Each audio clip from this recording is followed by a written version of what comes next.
김석철 전문가와 함께하는 파워 시스템 시간입니다. 김석철 전문가입니다. 전문가님 안녕하세요. 네, 안녕하세요. 김석철입니다. 네, 지금 현재 유가증권 시장 하락폭이 약간 더 키우고 있는 상황이고요. 코스닥 시장 여전히 좋습니다. 자, 오늘 시장 어떤 점들을 보십니까? 네, 어저께 제가 이제 종합주가지수의 흐름을 말씀드리면서 종합주가지수의 단기 목표치는 1943포인트가 될 겁니다라는 말씀을 드렸어요. 그런데 어저께 그 얘기 말씀을 한 다음에 그걸 돌파를 했죠. 돌파를 했는데 여전히 그 흐름에 대해서는 변함이 없습니다.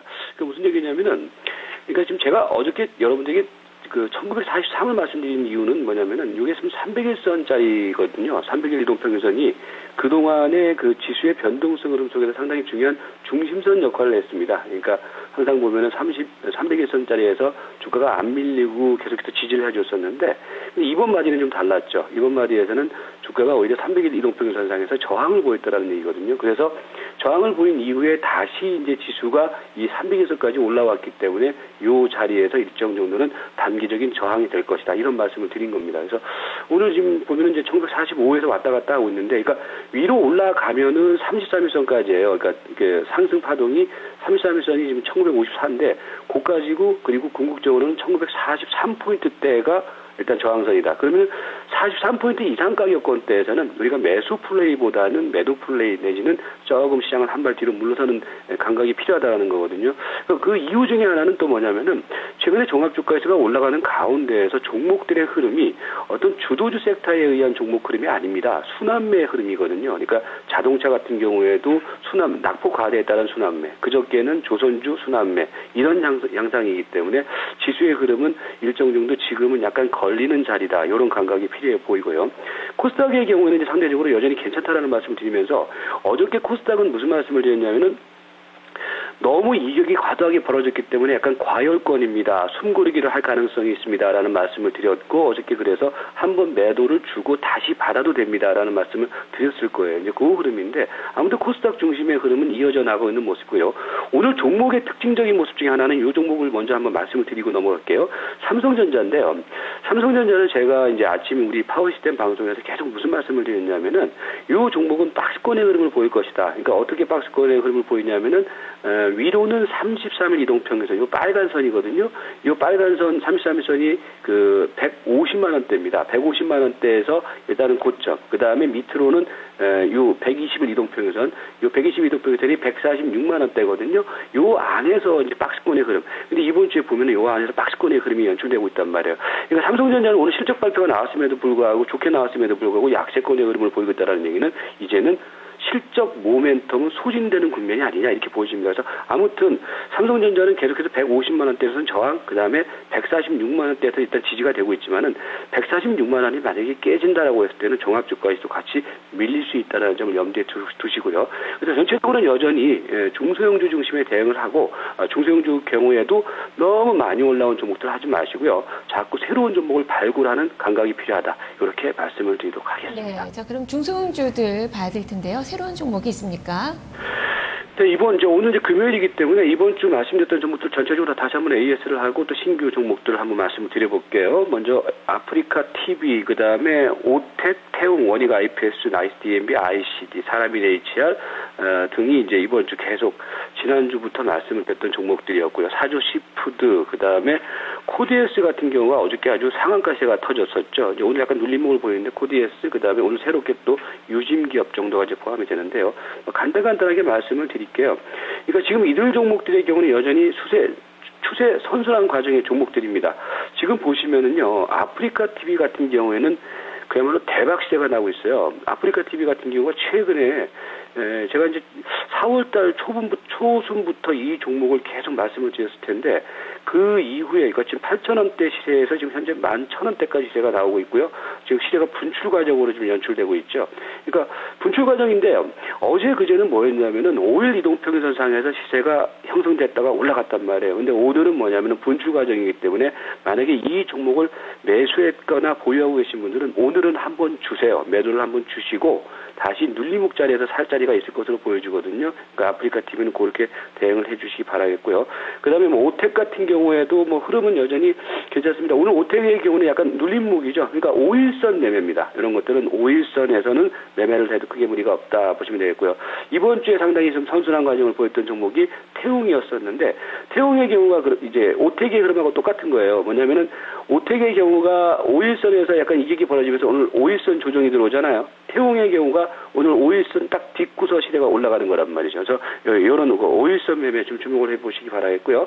그 다음에 이제 원익 IPS 같은 종목의 경우에도 여전히 추세 흐름은 선순환 과정으로 5일선을 타고서 올라가는 종목이라는 거거든요. 안정적인 흐름이고요. 그 다음에 최근에 이제 관심 쪽에서 상대적으로 좀 많이 못 올라가는 종목 중에 하나가 이제 나이스 DMB인데요.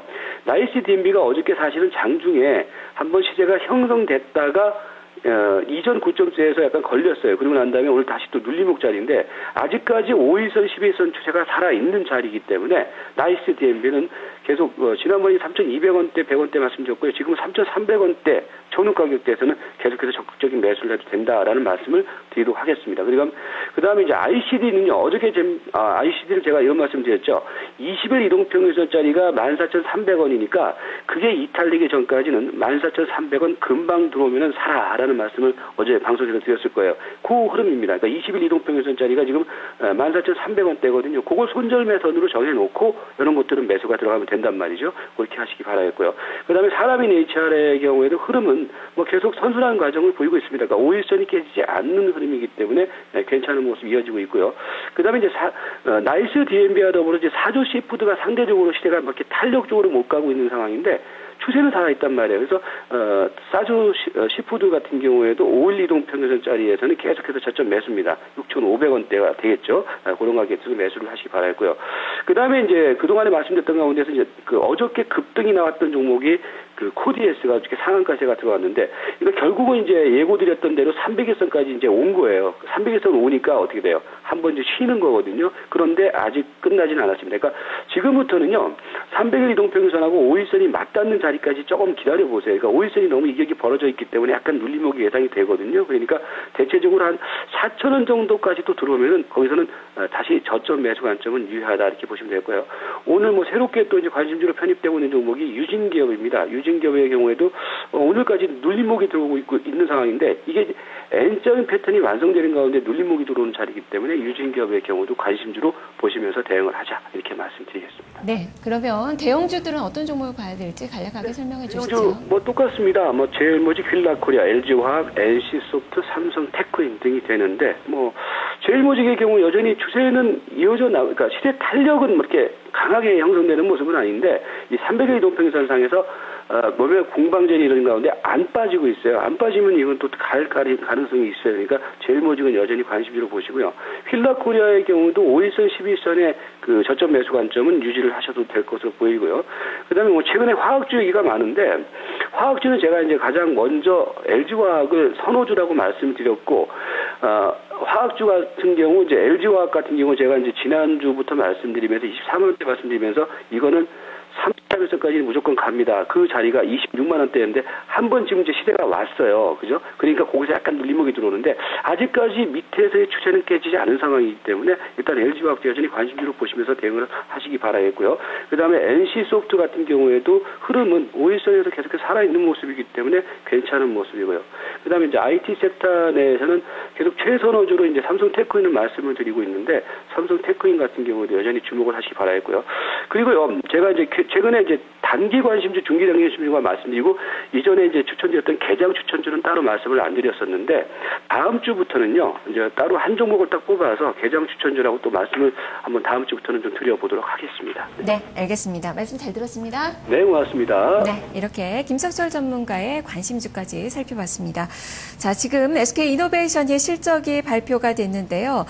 매출액은 전년 동기 대비로 봤을 때 3.9% 감소한 18조 1,082억 원을 기록을 했습니다.